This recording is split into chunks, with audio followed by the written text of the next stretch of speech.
पुस्तकों में न छपी है मेरी रवानी, न मेरी बात कही होगी किसी ने ज़बानी। सोचा कि आप जाने मैं क्या हूँ, देखो सुनो अब मेरी कहानी। मैं यमुना पुल, यमुना नदी के ऊपर प्रयागराज से नैनी के बीच बंधा हुआ हूँ। 15 अगस्त 2021 को मैं 156 वर्ष का हो जाऊंगा। इस पुल ने आजादी से 82 साल पहले ही 15 अगस्त की तिथि को बहुत महत्वपूर्ण बना दिया था, क्योंकि इसकी शुरुआत 15 अगस्त 1865 में हुई थी। 156 वर्ष की आयु में भी मैं रेल की सेवा में तत्पर हूँ, उसी दृढ़ता और मजबूती से जो मेरे जन्म के दिन था। मेरे जन्म की कहानी भी अद्भुत है।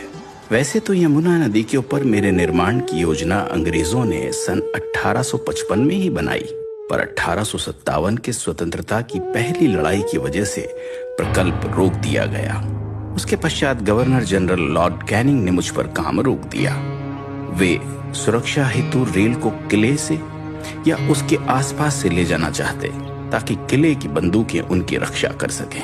पर 1859 तक तकनीकी कारणों से ये विचार छोड़ दिया गया और मेरा निर्माण शुरू कर दिया गया। मेरे निर्माण के समय की भी एक रोचक कहानी है। ये जब पुल बन रहा था तो बार बार ये गिर जाता रहा, तब इसके बाद जो है ये इंजीनियर जो है इसे जूता मॉडल बनाया पानी के बहाव के लिए, कि ये फिर बनने के बाद पानी सीधे जाने लगा। इस एक पिलर को बनाने में लगभग 20 महीने लग गए। आज भी ये अद्वितीय पिलर मुझे थामे हुए खड़ा है।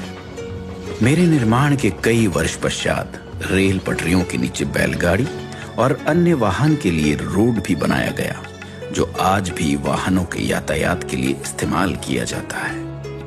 मेरे निर्माण के समय मुझ पर एक ही पटरी चलती थी, पर यह रेल इंजीनियर्स की दूरदृष्टि ही थी कि जब 50 वर्ष बाद दूसरी पटरी बिछाने का निर्णय लिया गया, ढांचे की मजबूती इतनी थी कि बिना कोई बाधा दूसरी पटरी बिछाई गई। मेरे ऊपर चलती ट्रेनों ने न सिर्फ इलाहाबाद को नैनी से जोड़ा, उत्तरी भारत को भी पूर्व भारत से जोड़ दिया।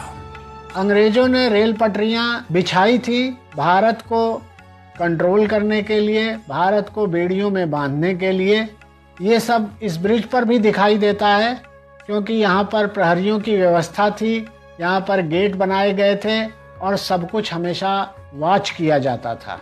गौ घाट यानी इलाहाबाद की तरफ और दूसरी छोर नैनी की तरफ एक वक्त में गेट लगे रहते, और जो ट्रेनें गुजरती उनसे टोल वसूल कर ही मुझ पर चलने दिया जाता।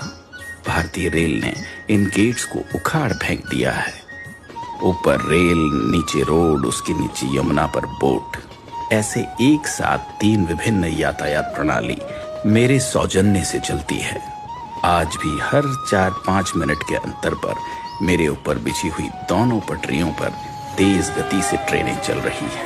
मुझ पर से गुजरने वाली मालगाड़ियां भारत की अर्थव्यवस्था को बहुत बड़ा योगदान देती हैं, और यात्री ले जाने वाली ट्रेनें इस देश की जनता, सभ्यता और संस्कृति को जोड़ती है। ये रेल कर्मियों की तत्परता, मेहनत और निष्ठा ही है कि लगातार 156 वर्ष से मेरी देखरेख और रखरखाव में कोई कमी नहीं आई और मेरी देश सेवा बरकरार है। नैनी ब्रिज एक 900 मीटर लंबा स्टील स्ट्रक्चर है। इस नैनी ब्रिज का रखरखाव अंडर वाटर सर्वे और अल्ट्रासाउंड जैसी तकनीकों से किया जाता है। इसमें सेंसर्स लगे हैं जो जल स्तर को मॉनिटर करते हैं और बाढ़ जैसे खतरों से सचेत करते हैं। सन 2004 में नए यमुना रोड पुल का निर्माण हुआ और उस पर यातायात शुरू हो गया। हालांकि आज मुझ पर भारी वाहन नहीं चलते, छोटे वाहन और रेल से प्रयागराज और नैनी को मैंने ही सुचारू रूप से जोड़ा हुआ है। यह पुल भारत का तथा भारतीय रेल की विकास यात्रा का पिछले 155 सालों से मौन साक्षी है। अंत में जयशंकर प्रसाद जी की 2 पंक्तियां मुझे याद आती है कि इस पथ का उद्देश्य नहीं है श्रांत भवन में टिक जाना, किंतु पहुंचना उस सीमा तक जिसके आगे राह नहीं। इसके साथ ही मैं विदा लेता हूं, इस वचन के साथ कि देश की सेवा में मैं हमेशा हमेशा के लिए समर्पित हूं। जय हिंद।